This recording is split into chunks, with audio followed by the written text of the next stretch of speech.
கிறிஸ்தியேசுவில் அன்பார்ந்த சகோதர சகோதரிகளே, தெருக்களிலோ அல்லது சாலையோரங்களிலோ ஒரு வாகன விபத்து நேர்ந்தால் பொதுவாகவே அங்கு நாம் 3 விதமான மனிதர்களை பார்க்கின்றோம்.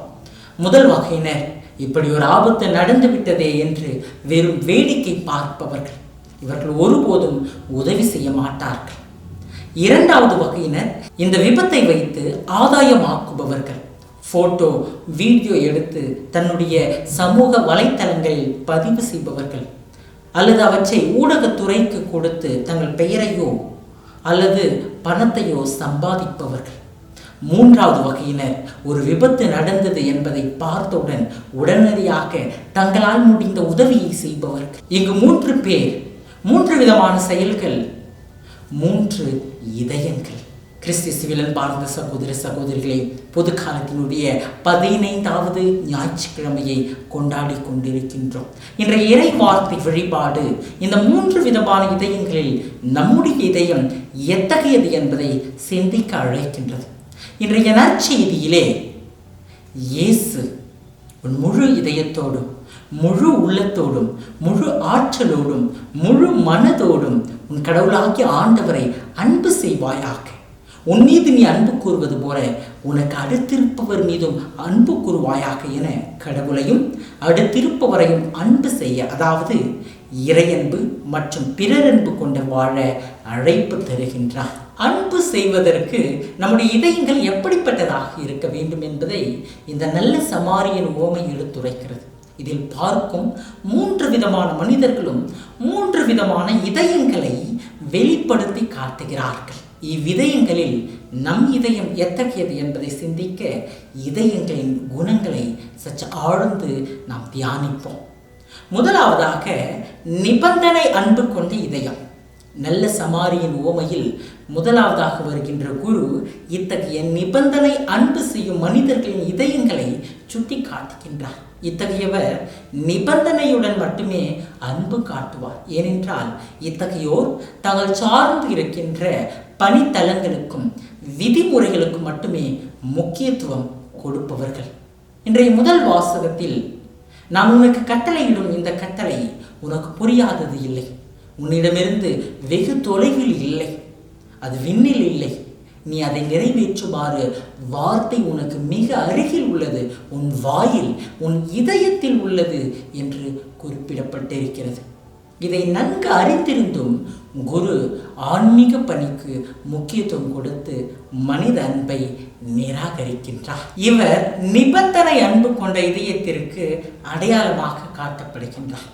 இந்திய விடுதலை போராட்டத்தில் சில மத தலைவர்கள் சுதந்திரத்தை ஆதரித்தார்கள். ஆனால் அது அவர்களது உறவை ஆங்கிலேயர்களுடன் இழக்காமல் இருப்பதற்கு அவர்கள் பார்த்து கொண்டார்கள். அவ்விதமே தொடக்க திருச்சபையில் சில யூத கிறிஸ்தவர்கள் பிற இன மக்களை, வெளிநாட்டு மக்களை ஏற்க விரும்பினார்கள். ஆனால் அவர்கள் முதலில் யூதராக்க வேண்டும் என்ற ஒரு நிபந்தனையுடன் மட்டுமே.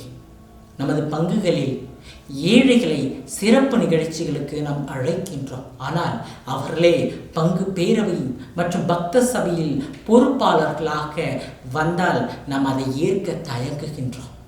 சமூக நீதியை பேசுகின்றோம், ஆனால் நமது சொந்த வாழ்வில் அதை மறைக்கின்றோம். பல தருணங்களில் நம்முடைய அன்பு நமக்கு பிடித்தவர்களுக்கு மட்டுமே, நமது சொந்தங்களுக்கு, உறவுகளுக்கு மற்றும் சாதி, மதம், மொழி மற்றும் கலாச்சாரத்தால் நம்மை சார்ந்தவர்களுக்கு மட்டுமே நாம் நம்முடைய அன்பை தருகின்றோம். நிபந்தனையோடு மட்டுமே நமது இதயம் அன்பை வெளிப்படுத்த நாம் செய்கின்றோம்.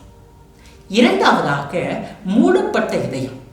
நல்ல சமாரியின் உவமையிலே வருகின்ற லேவியர் இந்த மூடப்பட்ட இதயத்தின் அடையாளமாக இருப்பதை நான் பார்க்கின்றேன். இங்கு மூடப்பட்டது அவருடைய இதயம் மட்டுமல்ல, மாறாக அதிலிருந்து வெளிப்பட வேண்டிய அன்பு. இத்தகையவர் தன் சுயநலத்தை காண்கின்றார். அதனால் அடுத்தவர் மேல் தனது அன்பு வெளிப்படாதவாறு தன்னுடைய இதயத்தின் கண்களை மூடி வைக்கின்றார். திருச்சபையில் கிறிஸ்தவ தலைவர்களே சாதி வேறுபாடு குறித்து தெரிந்திருந்தும் அதை பற்றி பேசாமல் இது என் பொறுப்பல்ல என்று சுயநலத்துக்காய் அமைதி காத்து கொண்டிருக்கிறார்கள். இது நமது காலத்தின் நிலை.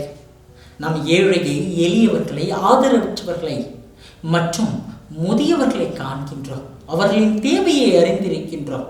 இது எனது பணி அல்ல, இவர்களுக்கு உதவி மற்றும் அன்பு செய்து நான் எதை பெறுவேன் என நம் இதயத்தின் கண்களை மூடி வைத்திருக்கின்றோம். இது எனக்கு சம்பந்தமே இல்லை என நாம் நினைத்து அங்கிருந்து போய்விடுகின்றோம். யாரோ பார்த்து கொள்வார்கள், எனக்கு ஏன் இந்த சிக்கல் என நாம் விலகி செல்லுகின்றோம். மூன்றாவதாக, வரையறையற்ற அன்பு கொண்ட இதயம். இந்த ஊமையில் வருகின்ற சமாரியர் வரையறையற்ற அன்பு கொண்ட இதயத்தினுடைய அடையாளமாக வெளிப்படுகின்றார். அத்தகைய இதயம் வரையறையின்றி சுயநலமின்றி அன்பை யாவருக்கும் விதைக்கும். அன்னை தெரேசா கொல்கத்தாவில் பொருளாதாரத்தில் மிகவும் பின்தங்கிய ஏழை எளிய மக்களுக்கு பணியாற்றி கிறிஸ்துவின் அன்பை வெளிப்படுத்தினார். இவர் சமூக, சமய மற்றும் கலாச்சார எல்லைகளை கடந்து அவர் பணி செய்தார், கிறிஸ்துவை பிரதிபலித்தார். அன்னை தெரேசாவை சிலர் விமர்சிக்கையில், நான் பணி செய்கிற ஒவ்வொரு நபரிலும் இயேசுவை காண்கின்றேன் என்று சொன்னார். திருத்தூதரான பவுல், இனி உங்களிடையே யூதர் என்றும் கிரேக்கர் என்றும் அடிமைகள் என்றும் உரிமை குடிமக்கள் என்றும் இல்லை, ஆண் என்றும் பெண் என்றும் வேறுபாடு இல்லை, கிறிஸ்து இயேசுவோடு இணைந்துள்ள நீங்கள் யாவரும் ஒன்றாய் இருக்கிறீர்கள், கலாத்தியர் 3:28 குறிப்பிடுகின்றார். யாவரையும் நிபந்தனையின்றி அன்பு செய்ய அவர் அழைப்பு கொடுக்கிறார். கிறிஸ்துவின் இதயம் வரையறையற்ற, நிபந்தனையற்ற, எல்லோருக்குமான அன்பை வெளிப்படுத்துகின்ற ஒரு இதயம். இன்றைக்கு கிறிஸ்தவர்களாகிய நாமும் கிறிஸ்துவின் இதய அன்பை கொண்டிருக்க அழைப்பு பெறுகின்றோம். அப்படியெனில் கிறிஸ்துவின் இதயம் கொண்டிருந்த குணங்கள் என்று நமதாக்க வேண்டும். இன்றைய நற்செய்தியில் இதயத்தின் வரையறையற்ற அன்பை நமக்கு அடுத்திருப்பவரிடம் வெளிப்படுத்த அழைப்பு தருகின்றார் இறைமைந்தன் இயேசு கிறிஸ்து. எனக்கு அடுத்திருப்பவர் யார் என்பது நம் வாழ்க்கையை மாற்றுகின்ற ஒரு கேள்வி. இந்த ஓமையில் வந்த மூவரில் யார் கொள்ளைக்காரர்களால் காயமடைந்தவருக்கு அடுத்திருப்பவர் ஆனார் என்பது நமக்கு நன்றாகவே தெரியும்.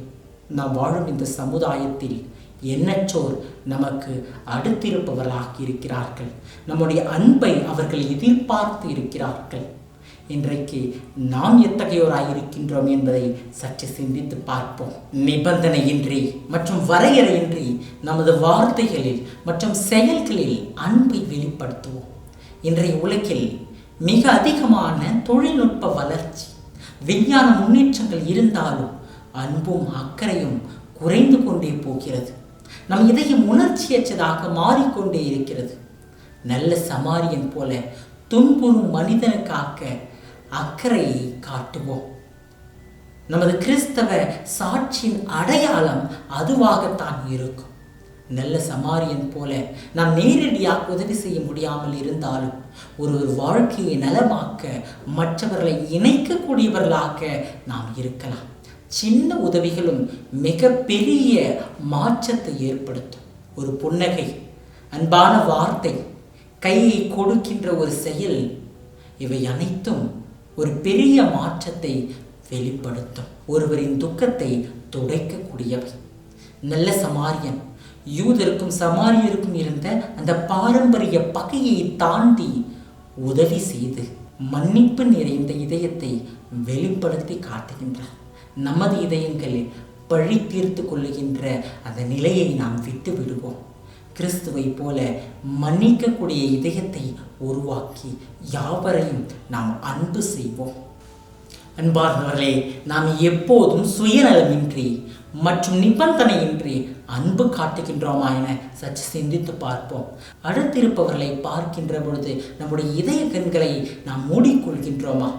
பிறர் வேதனையை காணாமல் இருக்க நாம் விரும்புகின்றோமா? அநீதியை பற்றி பேசாமல் விடுகின்றோமா?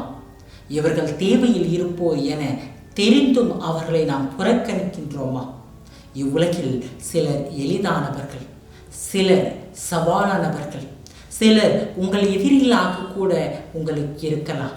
ஆனால் நாம் யாருக்கு அயலானாக, அடுத்திருப்பவராக இருக்கின்றோம் என்பதை சற்று சிந்தித்து பார்ப்போம். அதனை நாம் தேர்ந்தெடுப்போம்.